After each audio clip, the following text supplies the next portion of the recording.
we'll get started, and let me first start by saying welcome to all.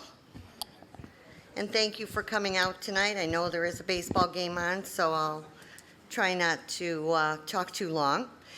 And we have a PowerPoint presentation that my assistant Scott will present.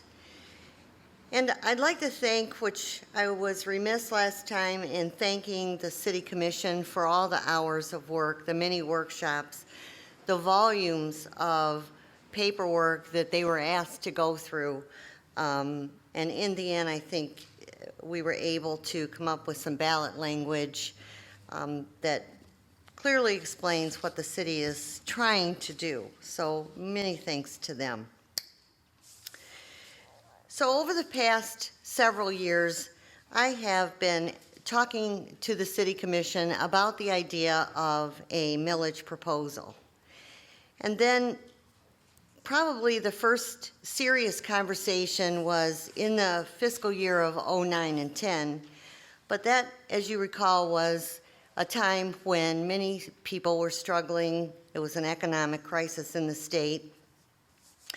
And the City Commission made a firm decision that if the city is looking at tightening up its belt and reducing some of its spending would be the better route, because they did not want to add to any economic burden that our residents might be feeling at the same time as many were.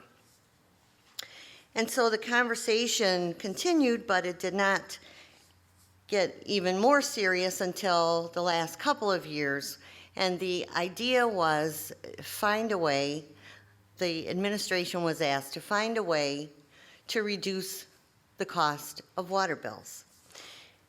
And so that started the process with the team at City Hall, and we consulted with our financial consultant.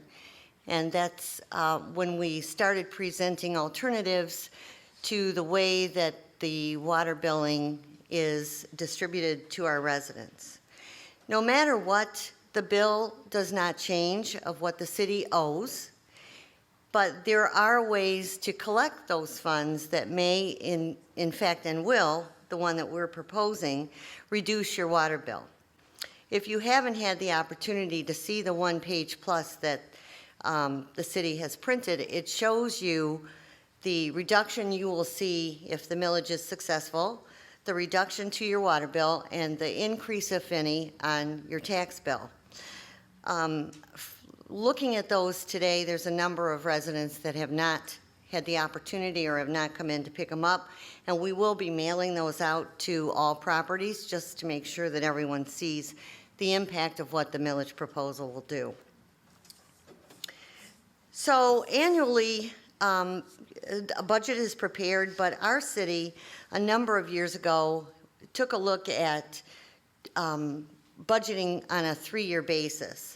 So some of the years we've done 2 years, and then we also do forecasting and we also do projections. That's been tremendously helpful to the city in anticipating some of the costs or side effects of the economy on the city's budget, and I'm sure it will continue in the future. It's actually a rolling budget. I had the opportunity to meet with the county treasurer, who our county is, they have more than qualified staff, and I was fortunate enough to be one of the city managers that was able to meet with their staff, and they showed me and others the best way to prepare a rolling budget and to keep that going, so that is something that is in place for the future. There are 2 millages on the ballot for the November 5th election. One is Proposal A, it's a Headley override, and then there's Proposal B, which is renewal of the current infrastructure millage.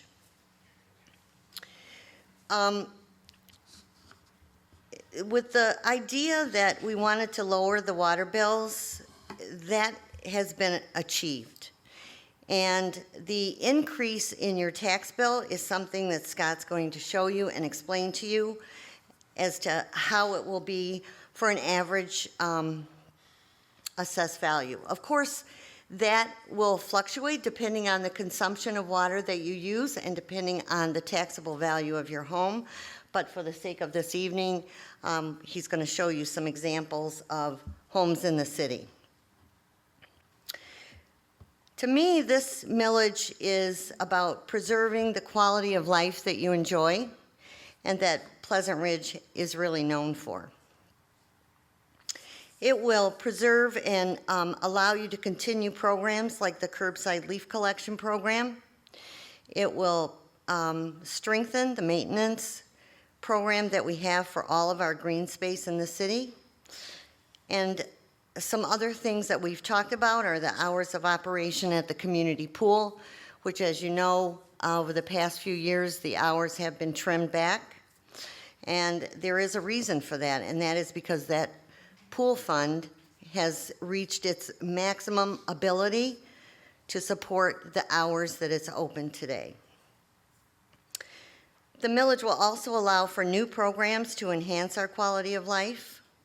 There is a potential for sidewalk replacement program where the city will take responsibility for repair and replacement of the sidewalk in front of your homes, and may or may not be any additional cost to the residents. That's a program that the details have not been worked out and not a lot of time has been spent from my office because it's going to depend on the outcome, obviously, of the vote. There's been some talk about improvements to Gainsborough Park, including a new fence at the east border of the city, and I don't think there's anyone that would disagree that that is something that is sorely needed. We know and have identified some of the desires of the community with respect to improvements with recreational opportunities, one of those being, in fact, the highest priority was placed on walking trails and paths and some additional opportunities for passive recreational opportunities in the parks on the east side of town. There's no doubt that the residents, and I can speak firsthand, I know that the quality of life and the values and the demands that residents expect excellence in all areas of programming, and that is something that we strive to provide. And it's just a fact that we cannot sustain the level of services that currently exist any longer without some additional funding. That doesn't mean that the city is coming to you in desperate shape by any stretch of the imagination. I think I mentioned at the last meeting on this, whatever is in that wallet, the city has done a good job of managing the funds. We have a healthy fund balance. We are not a community that has run to the public every time there was a shortfall. In fact, we have taken the other route of looking internally to see what we can do to stretch the dollar, if you will, and live within our means. This is a city that lives within its means, and I think does a great job of it. But now is the time to take a look at what we enjoy and prioritize just what it is the residents are willing to live with or live without. So at the end of the day, it was my recommendation that the millage proposal be placed on this year's ballot. And as we go through this, I guess the best way to look at it is just to think about the future a little bit. I know from experience that the Headley Amendment and the Proposal A have a serious impact on the dollars that the city is able to collect. And we have been rolled back to a point that we need to roll some of that back up. It was already authorized, for example, on the solid waste charge is a good example. The voters authorized 3 mills to be collected, and that has been rolled back to 1.7 mills that we're currently collecting, or 1.3. Yeah. So, Scott, I guess the best thing for you now is start the presentation, and then if there's any questions, of course, we're happy to answer them. All right, well, I thank everyone for coming out tonight, and we're just going to go through a short PowerPoint here just to kind of explain some of the terminology and some of the other things that are happening with the two proposals.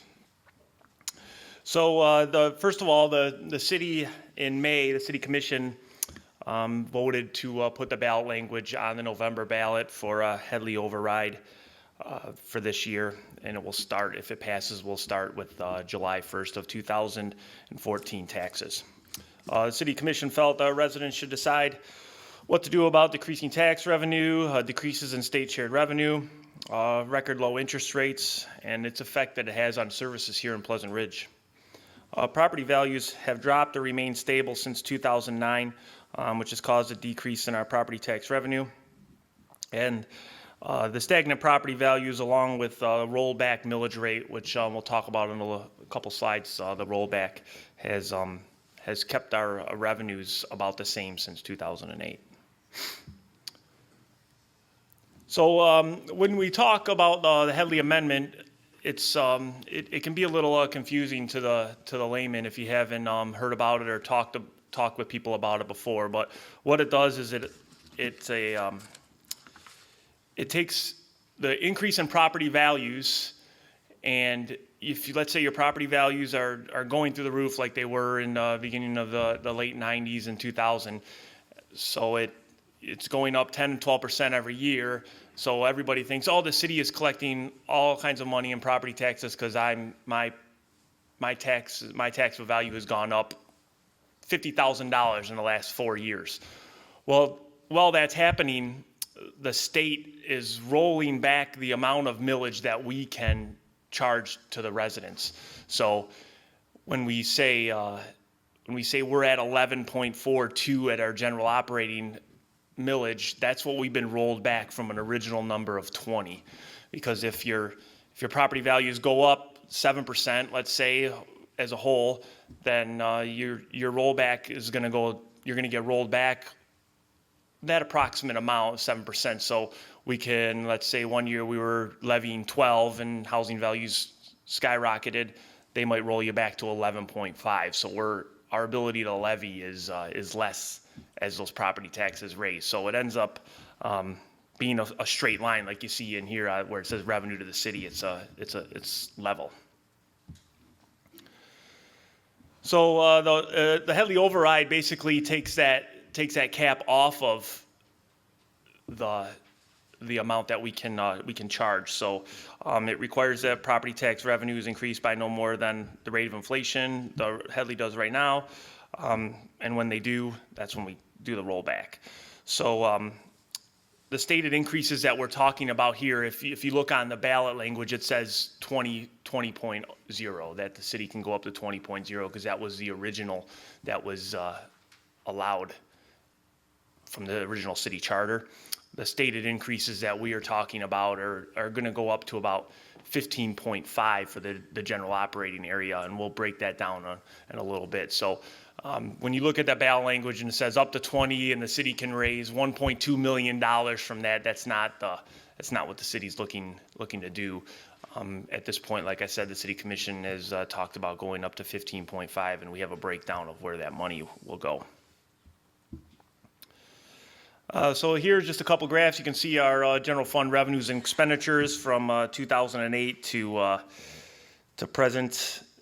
We were very high at 2008, 2009. We were, everybody was doing well at that time, and then we the housing market crashed. You could see, and it hit the city in 2010, 11. So we had quite a drop, and now you can see kind of like a little, we'll call it an uptick the last couple of years because we've stayed stable, or we've had our housing values go up between 1% and 2%. So it's starting to level off and hopefully heading on its way up for everybody's sake. And the next is, does Pleasant Ridge need a Headley override? And the city commission at this time thinks we do. There's no provision to roll up. We use that term to say, okay, so things were bad in 2008 when we're at 11.42. Why can't we, if we went down 8%, why can't we roll up the millage rate 8% to make it even, so we're back at the amount of money that we were able to levy, but there's no provision to be able to do that. So that's one of the main reasons. City expenditures keep rising and revenues remain stable or lower, and the costs for fuel, insurance, utilities, all the same costs that you have at home, they keep going up. The city has at the same time, and it costs us the same or more to provide the services to the houses. Yet, as property values, if they're going down, it hurts the city at that time for the amount of money we can collect. So here is the ballot language, which you have on the handouts, hopefully that you grabbed as you walked in. If not, make sure you do grab one of those. And it just, again, like I says, the general operating up to 20 mils from where we are, 11.4248. But like I said, the city commission is looking at about taking that to 15.5. And then the solid waste portion from 3 mils to, from 1.7 up to 3 mils. And that will directly come off of your water bill, the little GU or garbage charge that you see on the water bill. That's the makeup for that, to be able to cover your recycling and garbage. So that charge will go down on your water bill. What is the proposed increase in the millage rate? Well, the proposed millage for general operating would go from 11.4248 to 15.5, or an increase of 4.752 mils, or $4 per $1,000 of taxable value of your property. And again, the ballot language states up to 20. However, the city commission has pledged for the 15.5. And there's been some discussion about why the 20, why not 15.5 if that's what you want to charge. Well, on the very next tax year, on July 1st of 2014, when we're able to levy, if we went to 15.5, you can start being rolled back at that point from 15.5. So theoretically, in 2 to 3 years, we could be back in the same boat we are at the 15.5. So the city commission thought we should put it at the 20, and at that point we'll get rolled back from the 20, and eventually those numbers will meet, instead of possibly having to have another election in a year or two and say, well, we just didn't ask for enough. We didn't think about this enough, so let's put it at the 20. And then if there does need to be an increase at that point, the city commission would have to do that at a public meeting, a public hearing, and make sure that residents are informed and let them know what's going on. So why not raise other sources of revenue instead of taxes? That's a good question. And our budget for July of 2013 projects $2.4 million in revenue. Basically, there's 3 major sources for that, which are property taxes, administrative service charges from the other funds, and state shared revenue. That makes up, just about almost 80% of all the money that we bring in. The balance of that revenue, about $300,000, is spread over 35 different categories that are, building fees, cable franchises, tax administration, fines, everything else that's in the budget makes up that $300,000. So, even if we added, $1,000 to each one of those categories, we're still not even getting anywhere near where we need to be for revenues. It's just the major sources that we have are property taxes and state shared revenue, which we know at this point is not necessarily going up. The state actually would probably consider getting rid of that if they could. So we talk about where will this money go? Where will the 4 additional mills from general fund go, and the 1.3 for solid waste? And we have it broken down here. So we are looking at sidewalk improvements of 0.5 mils to be able to replace sidewalks and do those fixes that we need without any additional charges to the residents. For parks and recreation programs and the pool, we have another mill. This is broken up with 0.5 and 0.5 on there. So to be able to continue offering the pool for residents only, and keep those services in that facility the way we hope to keep it. 2.0 to water, the water and sewer fund, to help lower those water bills. and 0.5 to general operating. That could go for police, fire, DPW, general operating costs, and then an additional 1.28 for solid waste, which would go directly off your water bill. That charge is charged there right now. So another big question is, how will this affect my water bill? And this is where some of the math comes into this. So if it passes, we know that your water bill is going to go down and your tax bill is going to go up. It just, how does that break down? How does it affect you? So part of that is we're looking at taking about 1 mil of that money and paying the George W. Kuhn drain, which we have an obligation to pay by court order for that overflow. So 1 mil of that general that's going up will go toward that, and that comes off that, so that will come off your water bill, and then another mil to pay for fixed costs that are part of the water fund. That we have bills to pay, whether we use 1 million gallons of water or 2 gallons of water. So we still have to we still have certain things we have to pay that the sewer and water authorities oppose on us. So how will that affect the rate? It's about $20 per unit, or 7,480 gallons. So when you get your water bill, you see the little number like 2.0 or 3.5. You look at about $20 per every one of those. So that's the water and sewer side of it. The garbage side of it, which is the solid waste, would go from approximately, I think we're at about $32 to $34 a quarter. Or I'm sorry, we're currently at $43 a quarter, and it will propose to go down to $8.65 a quarter. So that will be a significant decrease of about $130 a year on that water bill. So that will be nice, and that will have a direct effect on the tax bill. Then you'll be charged that additional 1.2 on your for the solid waste portion. So the average yearly household water consumption in Pleasant Ridge is approximately 9.5 million cubic feet,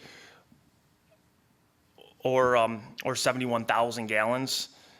So about an average decrease of $190 per year. So there's some people that use much more water than that, and then of course there's some people that use less. But that's where our average number comes out. So you can see about $190 a year decrease.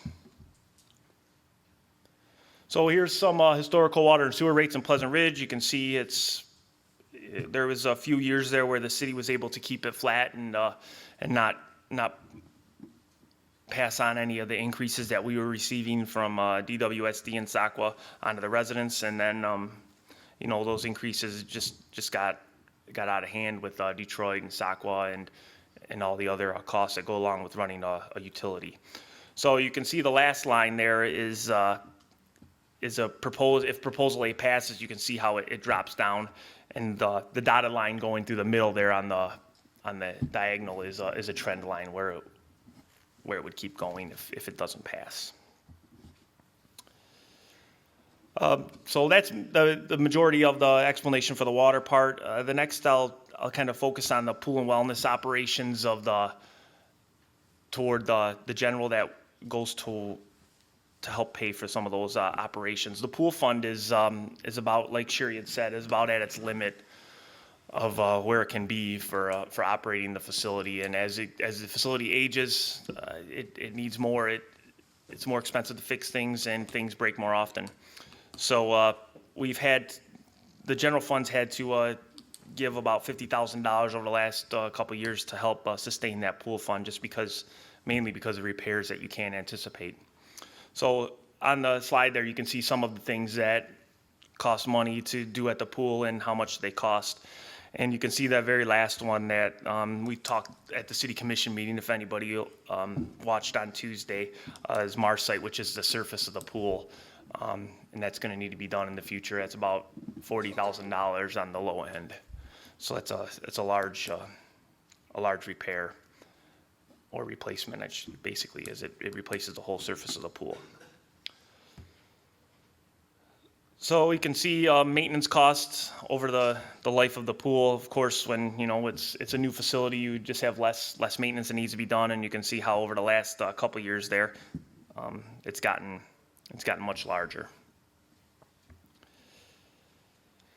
Next, we go on to Proposal B, which is a renewal of the infrastructure millage that we are currently paying.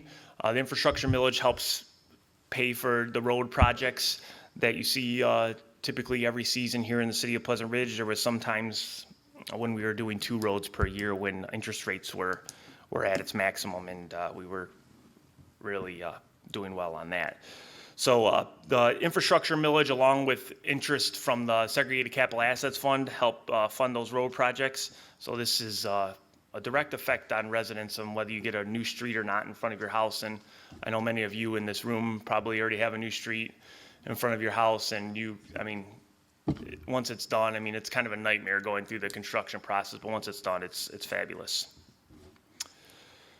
So Proposal B is, like I said, a renewal. If the millage renewed, it will revert back to the 3 mills. From right now, we're able to levy 2.5. That's our rollback number, but that won't start till July of 2015. That's when that millage expires. Year to date, the city's completely reconstructed 20 of the 26 roads. And when they originally set out to do the infrastructure plan for the city, not all the streets were included because they were in good shape or they were just recently repaired. And those were Ridge Road, Indiana, and Hanover. So now those are some of our worst streets that they really need to be done. Ridge Road, you can see, is getting in bad disrepair. And Indiana is, those roads are traveled. They're the cut-throughs. So again, like I said, interest rates, we were able to do a couple streets. I remember those years. It was fun doing a couple streets, having 2 different contractors in town and dealing with those. But it was fun to have a couple different projects going on. So, like Sherry also mentioned your one-page plus, and I think some of you, I see you have it in your hands. This is basically, it explains what the net effect is going to be to your house based on a couple of numbers that we were able to pull from your taxable value for this year and your water usage that you used last year. So those numbers are variables. They will change, depending on how much water you use or depending on the taxable value. So that's the one if on those sheets. But they can give you a pretty good idea of where you're going to be. So just make sure you grab those sheets, and if you don't get it tonight, we are going to stick them in the mail in the beginning of next week. More information is available online, and so hopefully you can check out there. We have the PowerPoint presentation from the last meeting, and we have the recording from the last meeting is up there also. And that is it for the presentation. So if anybody has any questions, we'd be happy to answer them. And Mr. Wright, if you want to come up to the microphone so the cameras can hear you, I'm going to turn it on.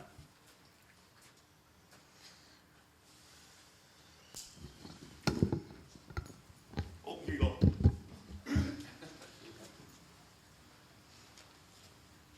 Thank you, Scott. Yep. On the millage ballot right here, at the bottom of Proposal A, if approved and levied in its entirety, the millage would raise an estimated maximum amount of $1.266 million. Is that if it was at 20 mills or the 1.5 that you've been talking about? That's if it were at the 20 mil rate, and the number to remember is 5.3618 is what the City Commission has proposed to levy. For the ballot language for the state of Michigan, to be able to get that ballot language approved, you have to show the full amount that you could possibly levy and the full amount that amount would raise if you were to levy the full 20 mills. The full 20 the mills? Full 20 mills, correct. Okay. Right. We're hoping that won't happen. Yes. Okay. We're assuring you that won't happen, yes. I guess I would like to just tell everyone that, of course, we met with the sitting City Commission, and the number that we came up with, and the administration recommended this number as what would be needed, and that's 5.3618. I have also talked to all of the candidates that are currently running. They have a clear understanding of what's being proposed, and from what I understand, are in support of the millage as well.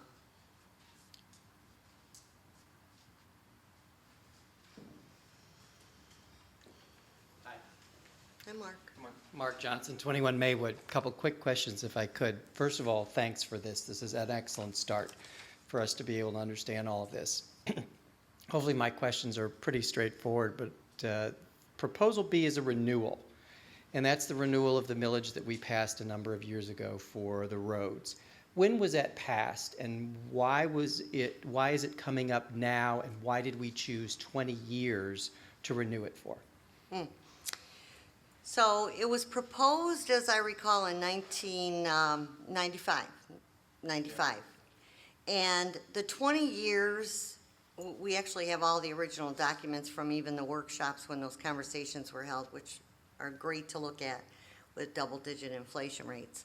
The 20, at the time, Ridge Road, Hanover, and Gainsborough had just recently been completed under a state project. Amherst and Cambridge were part of the I-696 settlement, and those were paid for by the state, as was the Wellesley parking lot. The 20 years allowed for what looked like at the time all of the streets to be completed, and that was based on also an interest rate that was projected 20 years in the future, and nothing like we expected is today. And so that was the reasoning behind 20 years. Everyone thought it could be done. Now, I was not a city manager, but I was part of those conversations, and I clearly recall the city commission at that time talking about that if the city wanted to extend that millage beyond 20 years for additional infrastructure projects, including going back to the first streets that were done, which we need to now, they would do it at that time. This is a question that could have been put on a ballot next year, but as you know, if the reasoning behind that is, you know, you don't go out for a millage every year. So it seemed reasonable to put it on the ballot this time. And 20 years was chosen because we anticipate 20 more years of funds needed for road improvement? Or we think that the roads will be finished in another 5 years and then the remaining 15 will be for additional projects? Or how do we determine whether we're going to use that money for the next, how we use it for the next 20? So in order to complete the streets that have not been done and some additional projects that we know need to be done, we also met with the engineers and talked about what do we need for the underground system, which is in many instances 80 to 100 years old. And because of our base of sand, we've been very fortunate, and you know, it's been sound. But the time has come that we need to either replace or line all of them. And that's going to be a costly project. And to my knowledge, I think there's only one street that we replaced a water line, and another street where the sewer line was lined. And that's because there wasn't enough money in the current program to include that. So we could have, if we had done that part of the project, today we could be talking about having 10 streets done that included the underground work rather than 20 streets done. And now let's go and start looking at additional infrastructure projects that we need to get done in the next 20 years. So there's a 20-year projection on how this money is to be spent. Absolutely. Is that something that we can take a look at City Hall to understand when the roads are done, or when the alleys come into play, or when we begin to move to water line replacements and things like that? I could probably give you the workshop notes, which would, I think, provide somewhat of a timeline on how we got to the 20-year mark. If, you know, that would probably be helpful to you. Okay. I guess I'm just trying to understand, is this another 20 years and we're done, or is this a 20-year that every 20 years we look at again, and it's really something that we should all anticipate as an ongoing infrastructure supplement? I would tell you that you should look at this as an ongoing infrastructure maintenance millage. Okay. And I think this is one city that's really responsible about, again, looking into the future to see what our needs will be. Well, I know that when we all voted for the road replacement, I think everybody was super pleased that we as a city came together and recognized that infrastructure need. I'm not sure at the time we all anticipated that we were signing up for the need for the, the For future lifelong. 20, for a lifelong, so to speak. But Right. appreciate the clarification.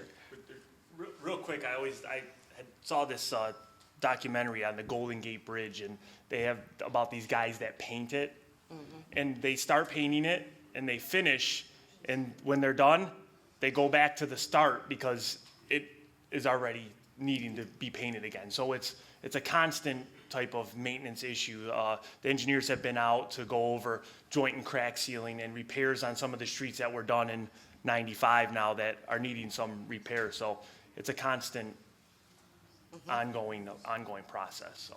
And it's safe to say that Proposal B, if approved, actually doesn't change our property taxes, because for the last 20 years, we've already been paying it. We can just anticipate that same thing moving for the next 20.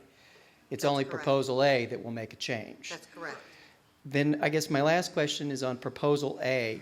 And how many years is Proposal A in effect for? If Proposal B is time specific, is Proposal A time specific, or is it that with the Headley override, we now give every year's budget the ability to find somewhere between our current 11 mills and the 20 mil maximum, Or less than. or less than? The But- ability is to decrease or increase. And as odd as that may sound, I am aware of many years where there were decreases to some of those millages when additional funds were not needed. But yes, there's no end Yeah, date. it doesn't have an end date other than that eventually, at one point when Headley went into effect, we were at the 20, and you keep getting rolled back to that number. So from day one, we'll start getting rolled back from 20 every year. Even if you're not levying that full amount, you can still get rolled back. So eventually you'll be back down to a number that can't get up to the 20 because you'll start getting rolled back if those are necessary. Understood. I guess the piece that I wanted clarification on is with the approval of Proposal A, we are now holding our city commission responsible for creating a millage on a year-by-year basis that they must then roll out to the community, independent of what the state might be rolling us, I should say not rolling us back, but up to this point, the state's been in charge of what we pay in our taxes. But with the Headley override, it's now the city commission that's going to be responsible for what they ask us to pay. Is that correct? That's correct, but that isn't new. That's something that It's the always city been that commission way. has done every year Okay. since the first budget was adopted. So really, all we're doing with this is just raising the ceiling so that we are less affected by the rollback. Provides flexibility. Again, the budget process is involved. It takes a number of months. We have actually entered with Scott's ability to post things online through the website, so people have the opportunity to view it for at least 30 days. And a vote must be taken every year on what it is the city commission will adopt as a budget. And so that will include any increase or decrease to the millages. Okay. And just so you know, Pleasant Ridge currently is, I think, the third lowest in our region, and we will remain there even with the increase. Great. Thank you. You're welcome.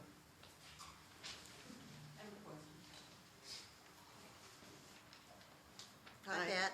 So we're going from 18.5 mils to about 24.4, so it's about a 33% increase. Is that correct? I didn't figure the percentage. Yeah, it is, but you're already paying some of that, and it's not all going toward one But thing. Mike- That's a total. So part of that is the solid waste, and then it's going to go right to the water bill, so it's going to come off of the water bill. But Right, I understand, overall, but- yes, right. it's The answer that is amount yes. is increased. Yes. Right. it's- Right. Okay, and who is going to be most disadvantaged by this in terms of their net increase or decrease in outlay, and who's going to be most advantaged by their net increase or decrease in their outlay between the two? It's the high water user, low taxable value, lower taxable value will benefit, we'd say benefit. Right. Will have the greatest benefit, and then the high taxable value, low water user will end up paying the So most. probably smaller households. It- I'm thinking older people. an Our older, lower water users. yeah, our older people are typically a minimum bill, but they typically have a low taxable value too, so they have a low and a low, so they're gonna be, Okay. they're right in the, in a Right. small amount still of what the net effect is gonna be. Plus, they're on fixed income, so some of them may not be using, they may take standard deductions, so their increase won't result in a higher Right. deduction. So is someone who moved here more recently? Depends on their consumption of water, Yeah. because they're gonna have They're a high already taxable disadvantaged value. in The terms of moving average, here. in flipping through the book, like it really fluctuates, but the average increase to the tax bill will be less than $300. And the average decrease to the water bills would be about 330. $330. So you will pay less on your water bill. Every water bill, you will pay less. And there will be an increase on the tax bills, but the average for Pleasant Ridge yeah. will pay about $300 more. So you're And that- collecting, The average net effect, which would be tax increase minus water bill decrease, is about $290. so the city will be collecting less money between the two?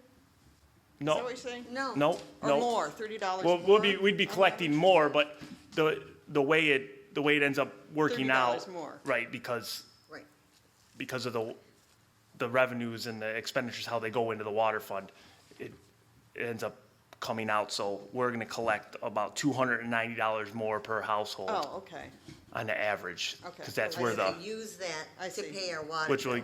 will be used to pay Right. All right. numerous things. Okay, thanks. Yep. Thanks, Pat. Anyone else?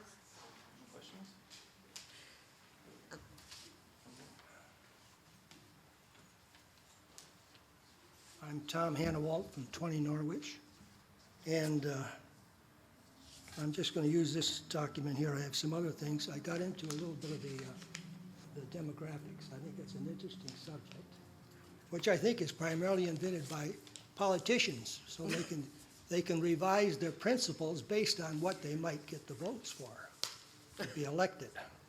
At any rate, starting with this thing which we all have, somewhere down the line, it doesn't bother to mention that we had the Headley rollback because we had rampant inflation in the 70s. And Absolutely. people were having to move out of their homes because they were being taxed out of them. And so it's a protection for all of us to not take this lightly because, you never know, things can turn around. If national debt keeps increasing, we could go back to the 70s or even the 90s when we had a lot of inflation. So I don't think that's something we should just overlook. I have some other notes here. I'll just go through them briefly. The 20 mills from 11 is 75%. Of course, we have on the page 2, the same thing with the proposal B. We have things that are called about intention, and we're talked about pledges. We're going to have a whole new city commission, a new city manager, Absolutely. and everything's up for grabs. So we don't have the protection of the Headley rollback. So as time goes on, and you're, right now, about 30%, I think the demographics show about 30% of us are in the 50-plus club, which means that we're either retired or we're preparing for retirement, and we'll be on fixed incomes, in which case we'll be at the mercy of the local unit to protect us. Now, we have pledges and we have promises and so forth, but that's not as good as having the Headley rollback. I think people should give that a lot of consideration. I think they should also take a little time, like I did, to go back and see what we've done over the last, 7 years, 8 years. I looked up my own property records. You can do that on Zillow. Just put in your address and then go to Zillow. And over the course of 2005 to 2013, of course, in 2006, we had to pay the price of the realtors and the bankers for taking us for a real ride. And I think it was almost a 50% reduction in our property values. But in that 8 years, I think it ends up, the average was 2.7% increase in my taxes over that period. It may vary for each of you, but it's still significant, it's 2.7%. Some of the other things I came up with oh, let's just finish this one here. Do I have a limited amount of time? Not at all. Okay. Page 2, I already got through that about the promises and pledges and so forth and intentions, but those are not something you can depend on. Going to the pool for a second. My kids grew up here during the 60s and 70s, where we all paid to use the pool. And when we passed that pool thing, Millage. in Village, in Yeah. 2003, I think it was, and we've had the pool for about 9 years now. Over the course of the 9 years, we were hoping that would attract more families, young families, which we need desperately because we're aging like everybody else around us in this area. And the demographics show that it hasn't done much good because, in fact, I'll find this stuff here somewhere. What's happened is, in the 2000 census, in the 2010 census, during that time, when we had the pool since 2004, we have 9% less kids under 18, which we thought would attract young families and retain them. We had married couples, 5% less than we had in 2000. Non-families, whatever that means, is up 10%. And single, I don't have my glasses, single-person residences is up 8%, which is pretty much goes along with what's happening in this area with the growth of diversity. Let's call it diversity. So if we go to page 3, at this page 3, one of our biggest problems, and we all hope that would really make things better in this community, we'd have more young people, more children. It hasn't worked out that way. And in fact, we have less families than we had before. And we have pool operations, which have turned out to be a little disappointing. The first pool was 1961. It lasted for 40 years. It couldn't be rebuilt, so we replaced it. We're hoping that it would do what I was just talking about, bring in young families and retain them. And as a matter of fact, the time we had that pool, we all paid to use it. All my kids went through that, all the piranhas and so forth. Now we're giving it away for free, right? We have the exercise fitness center, which is pretty good for young people. We wanted to have 10 or 15 years of retirement on a fixed income. But on the other hand, there's no reason we should consider inviting non-residents to come in and pay a fee. We can pay a fee too, as we did for 40 years. That's not a big problem. And going to the last page, which I think is really misleading. At the top of the page, it says, if the proposal is approved by the voters, Pleasant Ridge property taxes would be the third lowest compared to 8 other neighboring cities. That's a little bit misleading. If you look at the median home value, and this is from the demographic data that's available at oakgov.com, and you can all look it up. It's got all kinds of interesting information in there. Oak Park, which is listed at 36 mills, double what we have now, has a home value of $100,000. So they're paying taxes of roughly $3,700 on the median home. Pleasant Ridge, which has a median home value of $218,000, twice as much. If you multiply that up, we're paying $4,000 already, more than them. It ends up we're the second highest paying taxes for the use of the city services of any of those 9 communities. The only one higher is Huntington Woods. So we're really looking at something like, I guess it's useful to sell a proposal. On the other hand, it's not true, it's not honest. The honest fact is we're paying a lot of money for our city services. And, well, I could go on, but that's essentially it. I think we better be careful about dumping the Headley rollback, because everybody gets older when they, even the young people, and you don't remember that. But when you get to that point, you'll find out that in spite of the fact that you tried to do the best thing for the common good, you're going to get screwed too, like we have, the old people. There's 30% of us here in Pleasant Ridge who can, we get like maybe 12 times a year, we have an event here for the seniors, which we pay for. If there's food or entertainment, we pay for it. It's not free. I think it pretty much covers it. If I could just address a couple of your points. The 50-plus club, you don't always pay for. No. There are some times when we have to charge a fee, but when we have beer and wine, absolutely not.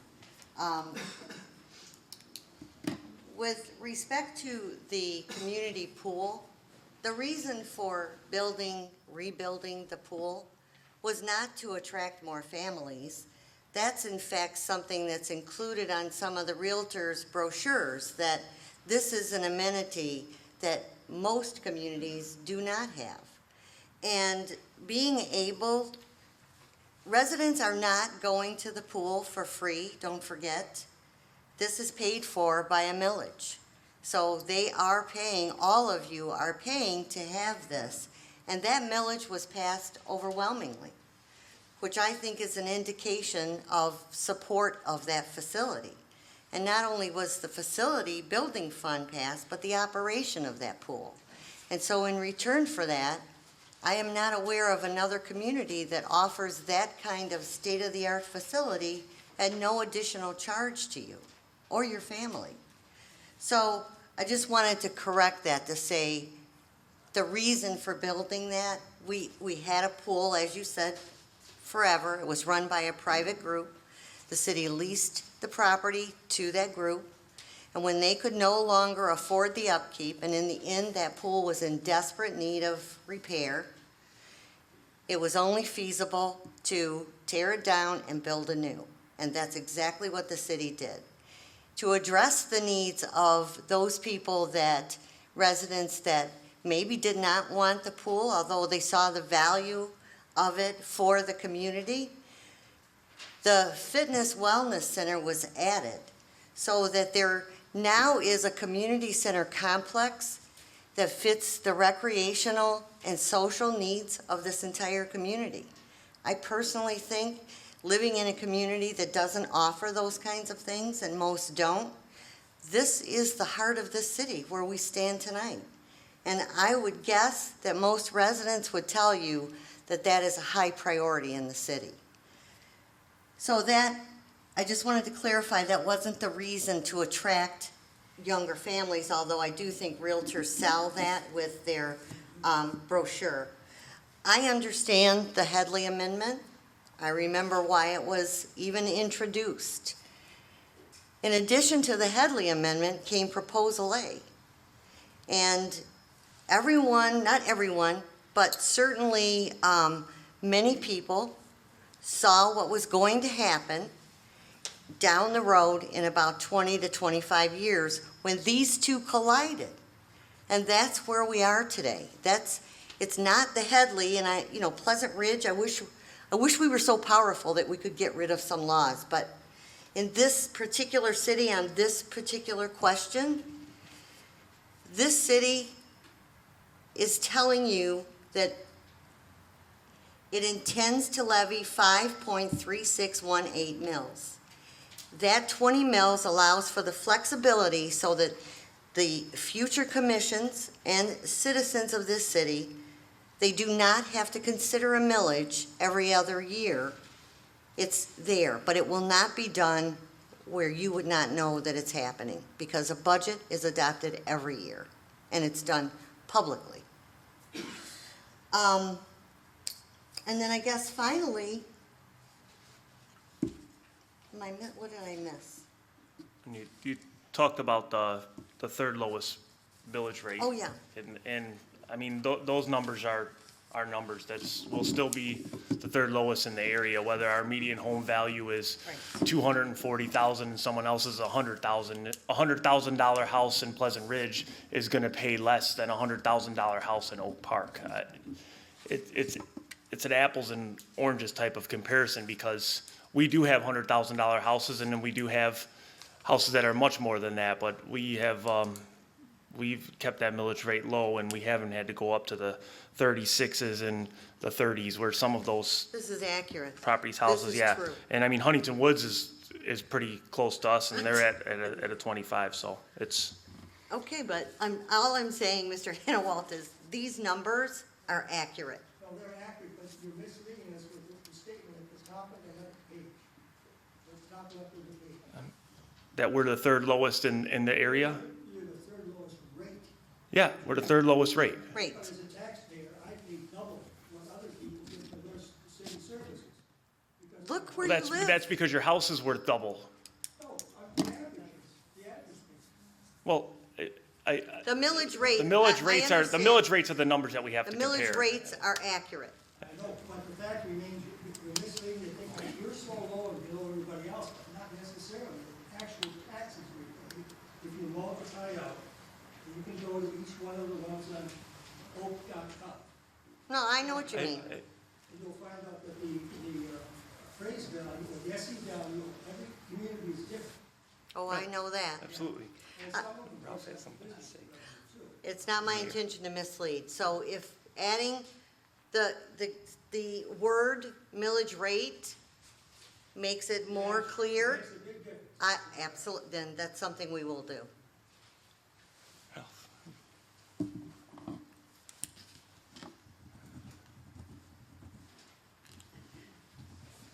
LA 27 Elm Park.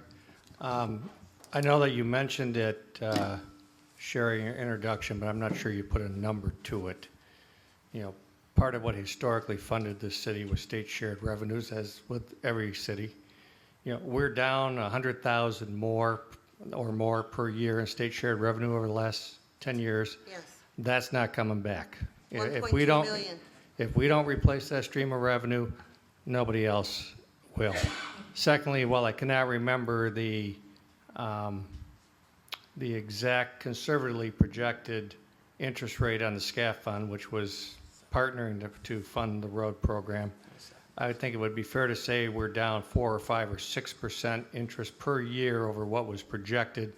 You take that out over the SCAF fund principal, and that's roughly $180,000, $200,000 per year that we were getting in interest in prior years when, Scott, we were doing 2 roads per year that we're not getting today. That's correct. So those are, you know, that is revenue that may come back in the future if interest rates go up, but certainly what was lost in the prior years is lost. And the roads that were done were projected to be 30-year roads.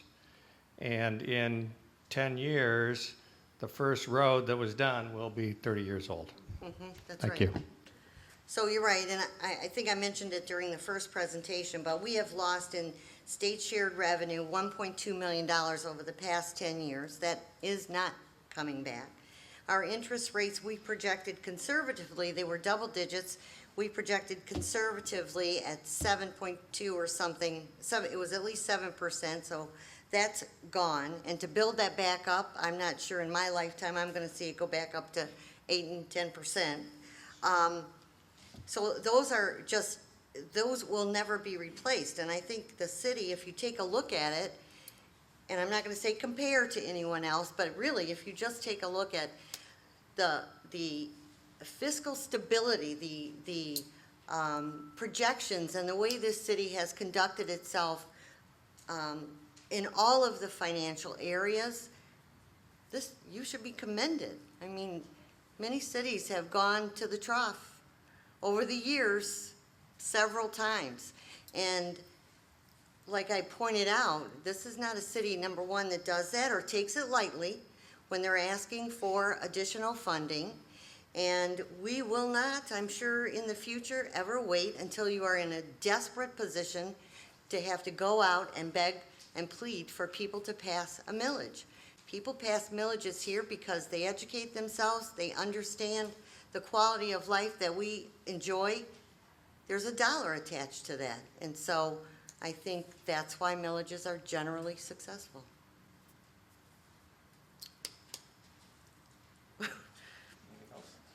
Is that the evil eye you're giving me? All I know is the increases are pretty radical. Some of them mentioned 33%. That's if you don't, that's if you used all the money up. But we're relying entirely on the people who are going to take over the management of this community, many of whom don't have a lot of experience, as being conservators, you might say, and staying the course. So I don't know whether I want to trust it.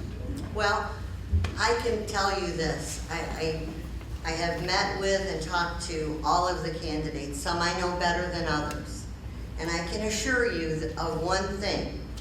Every one of the people running for office, it is their full intention to do what is best for this community. They are running for the right reason. I am not aware of any kind of agenda.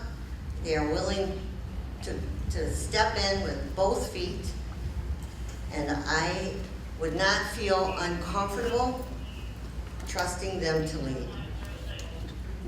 Was any consideration given to making the proposal a little more encompassing, enlarging it, and not threatening us with the possibility we had to trust and believe in our future, leading it up to that?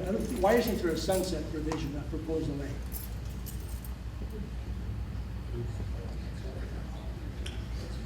Well, I don't know what else I could say that would make you feel comfortable. The number is 5.3618. The reason is that you need flexibility in this amount. And the reason that the question is at 20 mils is to allow for that flexibility. The assurance is that anything and everything done is done on an annual basis at budget time, and that any and all documents are available for review if you want it. There is not one person in the administration now or in the future, I'm sure, or as part of the governing body that would not be willing to meet with you one-on-one if you had a question or concern. What is the recourse of the individual taxpayer if that information is available to us to change it? We can't change it. Your recourse and your privilege will be November 5th, and you vote the way you feel is right for this community.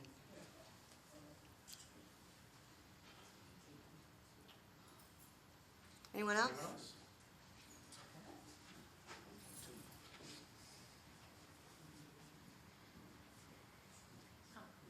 Sandy Marver, 37 Cambridge. We're newer to the city, so I guess I know I don't have a lot of the historical background on it, but you mentioned that the pool and the community center as a whole, I guess is probably a better way to say it. When that was passed, there's also the operating millage with that. So is it a correct assumption that that operating millage isn't fulfilling the needs that are currently being faced? And I guess so, if so, could you explain why, and then why not just ask for a, budget increase that would be specific, a millage proposal that would be specific to what the needs are versus the Headley override? Sure. Well, I guess I should let you answer the pool question. Yeah, the pool millage for the operation was 1.3, I believe, and we're rolled back to about 1.258. So if we were to talk about lifting, doing an override on that account, it would have raised about $20,000, and not enough to really make a real impact on the fund. And when we originally had set forth with that operation millage, the thought was that the 1.3 was going to be enough. We were looking at a pretty even taxable value increases over a projected 10-year period when we were going through those, and then we hit when the housing market crashed. So we took a hit there, and we're not back up to in that fund where we were when it first started with our expenditures. And as that happens, our our costs are increased with the pool over time with repairs and capital type projects. So would it have made sense to maybe ask for 2.0 at that time and been banking on money? The city could have done that, but at the projections at the time, we thought that the 1.3 was going to be enough without the crash and everything that went along with it. Does that answer your question? Yes. Okay. Sir, you had a question?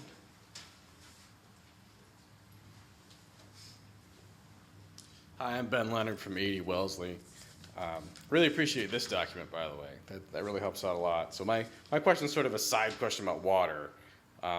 So you show a savings on the water, but you went through, I appreciate the PowerPoint too, you went through that a little quickly. What's going on with the water costs? Why are they going up so fast? Looks like they've doubled in a couple of years. Are they gonna double again in a couple of years and we're just paying more and then paying more on top of it? What are we doing to keep track of that and keep it from increasing so fast? Well, it'd probably take both of us, but the water fund is an enterprise fund, and so it must, the funds collected must be enough to pay the bills that come in. And you saw on the chart, I know a lot of attention wasn't stressed on this, but there were a few years where the city did not pass on the increases. The effect of that really harmed the city in future years because what happened was our water fund fell into a deficit condition. We anticipate what the increases will be from other entities like SACWA and the city of Detroit, and during my research, it was interesting to know that the high water bills is the #1 issue right now in campaigns across the state. Sure. So that I thought was pretty interesting.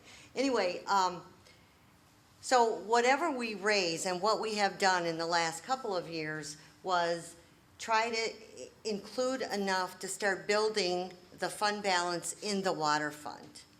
And that's something that's recommended, as you know, for every fund to have some kind of a fund balance. But most important in the water and sewer fund, because a repair in the water and sewer fund could devastate a community if you have not put aside some funding. And really, a lot of this are the increases that you read about, water running in the city of Detroit for 3 years and nobody knew about it. We pay for that. They're sewers. They had a mandate to start repairing their underground. Hadn't been done in over 50 years. Not one thing had been done. So their water loss is incredible, and I don't want to blame them for everything, but I mean, we do buy water from them. So we have an advocate. I don't know, Scott represents us through the Water Board Authority. Yeah, actually, Detroit Water and Sewer has had quite the changeover in the last 3 to 5 years, and it seems like they're on a much better track now. Our increases from them have been minimal the last couple of years. The bulk cost in the water and sewer fund is sewer treatment. It's expensive. It's usually 2 to 3 times of what the cost of water is. But like Sherry said, when the fund is running a deficit, it becomes a problem. And when we trend line that out, we're trending to be able to put some money away. The auditors would like you to have anywhere from, I think, 30 to 50% of your total operation as a bank account. And when some people, I talk to them about water bills, I say, for the city of Pleasant Ridge, we have 1,130 meters that we charge in the city. The city of Royal Oak has 20,000. If we have a water main break, it costs us the same amount of money that it costs Royal Oak to fix a water main, and we just have a less amount of houses to spread that over. And actually, when you compare our overall bills to Royal Oak, we're not too far off, but the water rate is an issue for people. It's up there, no doubt about it. So Okay. but we have talked about that, and I don't anticipating it doubling in the next, like you see how it did, but because the rates from Detroit and the county drain have been less than what was anticipated in the last couple of years even, so, Thank you. thank you. Anyone else? Well, this will be the last of our presentations, but it will be broadcast. And within the next couple of days, it'll be out there, and Scott will get it up on our website as well. If you have any questions, please feel free to call any one of us at City Hall. If you haven't collected your flyer, do so tonight, and the rest we're gonna mail out with a cover letter, which I think was helpful, and I appreciate everyone mentioning that to Scott. And thank you so much for coming, and thanks again. Good luck to all of the candidates, and we'll see what happens. Mr. Hannawalt, Thank you. come in anytime you want, and we can talk about this more. I'd love to talk about Headley with you with Proposal A.